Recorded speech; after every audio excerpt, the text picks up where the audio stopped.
د خیال انځور د یوټیوب چینل درنو تعقیبونکو ملګرو، د 10 ولسمشر د ناول په 5مه برخه کې تاسو اورېدلي وو چې د افغانستان په تاریخ کې بدبختانه اړخ ته چې کوم څوک دننه شوی هغه د جګړې په زور باندې دننه شوی. 10 ولسمشر تاریخ ته بدلون ورکړ او نوموړی په سوله ییز ډول اړخ ته دننه شو، خو لا بیا یې حوصله وبایلله، له خولې یې ووتل. نو راځو د 10 ولسمشر د ناول په 6مه برخه باندې پیل کوو. که 10 ولسمشر ته د تاریخ بدلونکي ولسمشر لقب ورکړل شي نو څه کیږي؟ الماس په شونډو ژبه کش کړه، ویې ویل هغه متل دې رایاد کړ چې زه دې پوزه غوڅوم او ته رانه چارګل غواړې. دا پردي پالې په قدرت کې نشي زغملی او تاسو د تاریخ بدلونکي لقب تمه ترې کوئ. زه همدا غواړم چې د نوي نسل غوږونه خلاص کړم، ځکه چې همدومره پردي پالنه به څه نه کوي چې خپل هیواد مو خچ پچ کړو او نور هیوادونه مو آباد کړل. نور یې نشو زغملی، نور باید دوست او دښمن وپیژنو. الماس د چای پیاله پورته کړه، چای ښه سوړ شوی و، ټول یې په سر واړوه. ښکلا له ځایه پورته شوه، چاینک ته یې لاس ور وغځولو، په مخ یې بیا ویښتان راخواره شول. چاینک یې راپورته کړ، ویښتان یې وڅنډل، سترګې یې وځلېدې، خو الماس په خپله پیاله لاس کېښود، نه یې غوښتل چې نور چای وڅښي. ښکلا چاینک په خپل ځای کېښود، په خپله پیاله یې سترګې خښې شوې، د پیالې دننې غاړې ژړې شوې وې، چای پکې خپل رنګ بدل کړی و. الماس غلی و، ښکلا د چای پیالې ټولې کړې، پتنوس یې تر پخلنځي ورساوه، په بیړه راغلله. الماس له ځایه پورته شوی و او د ښکلا پر ځای له تصویر سره خبرې پیل کړې وې. کاش چې خپل عمر مې درکولی شوې، اراده دې پولادي ده خو عمر دې هم پولادي شه. افسوس چې ما د خپل وجود غړي درکولی شوې، چې ستا کمزوري او ډنګر وجود مې غښتلی کړی وی. کاش چې ما دا هر څه کولی شوی، خو یو څه کولی شم، هغه دا چې ټول ځوانان راویښ کړم، ستا وطن پالنه ورته وښایم، ستا مېړانه او همت ورته څرګند کړم او ستا له پوښې خبر کړم، که هغه زما د سر په بیه هم وي. الماس راوګرځېد، په خپل ځای کې یې ډډه ووهله، په سترګو کې یې مظلومو اوښکو د همت ځلا کوله. د ښکلا په سرو غومبرو هم مړې مړې اوښکې روانې وې او د پلار تر څنګ کېناستله. الماس خبرو ته خوله جوړه کړه. 10 ولسمشر په داسې شرایطو کې مشرتوب ورغاړې شو چې د 9 ولسمشر په کاري میز 2 دوسیې ایښې وې او د 10 ولسمشر د راتلو په تمه وې. ښکلا د 2 دوسیو په اورېدلو حیرانه غوندې شوه، ژر یې ویل د څه شي دوسیې؟ الماس خبره را لنډه کړه. 9 ولسمشر لویه عنعنوي جرګه راوغوښتله چې ستراتیژیک تړون لاسلیک کړي او که نه. لویې عنعنوي جرګې پرېکړه وکړه چې دا تړون دې لاسلیک شي. 9 ولسمشر په یوه موزه کې 2 پښې ځایولې او تر اخره یې هغه تړون لاسلیک نه کړ. 10 ولسمشر ته یې په تمه کړی و. ښکلا بیا وپوښتل له دې څخه د 9 ولسمشر موخه څه وه؟ الماس سترګې راپورته کړې، ویې ویل بلې څه موخه وه، خو غوښتل چې 10 ولسمشر دې د افغانانو په وړاندې په دې تورن کړي چې له یو کفري هېواد سره یې تړون لاسلیک کړ او د دښمن ژرندې ته یې اوبه زیاتولې چې دښمن د عامو او نالوستو هېوادوالو په ذهن کې دا زهر وشیندي چې 10 ولسمشر د واک په لومړۍ ورځ له یو کفري هېواد سره د دوستۍ لاس یو کړ. ښکلا 9 ولسمشر سم نه و درکړی، نو ځکه یې وپوښتل پلاره 9 ولسمشر او دومره بدنیت؟ الماس را لنډه کړه، هو لورې، خپلو خبرو ته راګرځم. دویم دا چې د پغمان د پیښې عاملینو د اعدام حکم یې ځکه ورته په تمه کړی و چې 10 ولسمشر د قدرت پیل په داسې یوه کړنه وکړي چې ملت یې وحشت وبولي او له 10 ولسمشر سره یې کرکه پیدا شي. خو 10 ولسمشر په دواړو کاغذونو د قلم تیره څوکه کېښودله او د اتل په څېر یې دواړه لاسلیک کړ.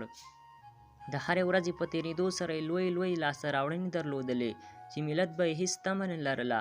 تر ټولو ښه پرېکړه یې دا وه چې د 9 ولسمشر پر کابینې باور نه لرلو، ځکه یې په خپله کابینه کې هېڅ ارزښت ورنه کړ. د 9 ولسمشر د کابینې غړو په همغه ورځ په سپکو سپورو پیل وکړ، هغه دی اوس یې هم کوي. د ښکلا په تندي کې ګونځې پیدا شوې، په حیرانتۍ یې وپوښتل دا خلک ولې داسې کوي؟ الماس غاړه تازه کړه، ویې ویل وا زما لیونۍ لورې، له قدرت یې لاس وختلو. الماس بیا مسکی شو. په خپلو خبرو یې پیل وکړ. لورې، اوس به یې په لاسته راوړنو خبرې وکړو. ستا پوښتنې به هم ځواب شي. که لومړی د اقتصادي خبرو پیل وکړو ښه به وي. ښکلا سترګې پټې کړې. بیا یې وغړولې. ویې ویل سمه ده پلاره. الماس خپلې خبرې پیل کړې. لسم ولسمشر د واک په لومړیو وختونو کې وویل زه به افغانستان په اقتصادي څلورلارې بدلوم. دا واقعیت دی چې افغانستان یې په اقتصادي څلورلارې بدل کړ. ښکلا د څلورلارې په اورېدلو سره لږه حیرانه شوه. ویې پوښتل پلاره هغه څنګه؟ الماس د لاس ګوتې د سر په ویښتانو تېرې کړې. بیا یې ویل هغه داسې چې له ډېرې مودې وروسته په کابل کې د ریکا شپږمه غونډه جوړه شوه چې تقریبا د 80 هېوادونو او نړیوالو سازمانونو استازو پکې ګډون درلود.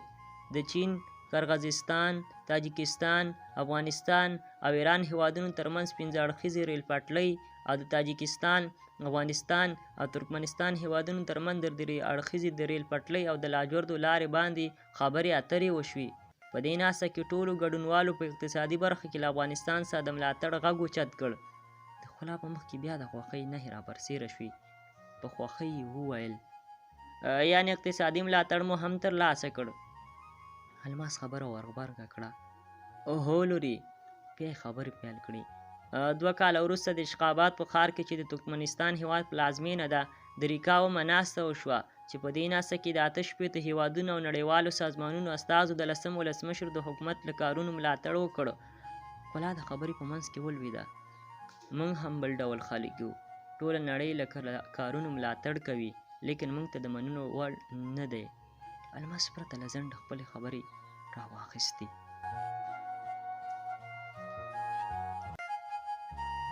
همدارنګه په دې ناسته کې د افغانستان او ترکمنستان هېوادونو ترمنځ د لاجوردو د لارې هوکړلیک او 6 نورو سوداګریزو پروژو هوکړلیکونه لاسلیک شول. په دې ناستو کې د کاسا زر پروژه چې د ختیځې او منځنۍ اسیا څخه جنوبي اسیا ته د انرژۍ د لیږد پروژه ده په رسمي توګه عملیاتي مرحله یې د تاجکستان په هېواد کې پیل شوه. نړیوال بانک، امریکا متحده ایالاتو، انګلستان، د اروپایي پانګونې بانک او اسلامي انکشافي بانک ژمنه وکړه چې د دې پروژې 1.18 میلیارده ډالره مالي خلا به ډکه کړي. ښکلا بیا پوښتنې ته ځان جوړ کړ. ویې پوښتل افغانستان ته به د دې پروژې څومره ګټه ورسیږي؟ الماس پرته له ځنډه خپلې خبرې وغځولې. افغانستان ته به له دې پروژې څخه هر کال 45 تر 50 میلیونو ډالرو پورې حق العبور ورکول کیږي. همدارنګه 300 میګاواټه برېښنا څخه برخمن شي. آیا 50 میلیونه ډالر او 300 میګاواټه برېښنا مو په اقتصادي حالت اغیزه ونه کړي؟ ولا خپلې شنې سترګې د پلار خولې ته نیولې وې. یوه شېبه غلی وه. بیا یې ویل ولې نه؟ هغه متل دی چې له څاڅکي سیند جوړیږي. الماس پر خبرو ته ادامه ورکړه. د ټاپي نل لیکه چې مجموعاً 1814 کیلومتره اوږدوالی لري د ترکمنستان پیل د افغانستان د هرات، فراه، نیمروز او سپین بولدک لارې سیمو تیریږي. پاکستان خاورې ته داخلیږي او بیا تر هندوستان رسیږي. له دې پروژې به هم زموږ هېواد ته هر کال 400 میلیونه امریکایي ډالر حق العبور راکول کیږي. آیا دا د اقتصاد جوړول نه دي؟ آیا دا لاسته راوړنه نه ده؟ ښکلا بیا په تصویر کې سترګې ونیولې. ویې ویل رښتیا چې 10 ولسمشر په بنسټیزو کارونو بوخت دی. الماس پرته له دې چې څه ووایي خپلې خبرې اوږدې کړې. د ټاپ 500 پروژه چې له ترکمنستان څخه 1000 میګاواټه برېښنا راځي موږ ته به هر کال 100 میلیونه امریکایي ډالر حق العبور راکوي. آیا په دې به مو بودیجه غني نه شي؟ ښکلا د پلار خبره بدرګه کړه. ویې ویل ولې نه؟ اوس مو بودیجه په خپلو عوایدو جوړیږي. الماس د ټوټا پروژې خبره راواخیستله. د ټوټا پروژه د ترکمنستان، ازبکستان، تاجکستان، افغانستان او پاکستان هېوادونو ترمنځ ګډه پروژه ده. دا هغه پروژه ده چې 500 کیلوواټه برېښنا مزي به ترکمنستان د افغانستان له خاورې د پاکستان هېواد ته وغځوي. د ترکمنستان څخه لومړی 300 میګاواټه او بیا وروسته 1000 میګاواټه برېښنا راځي. د مس عینک او د آمو سیند د نفت او ګاز د پروژو تړونونه لاسلیک شول.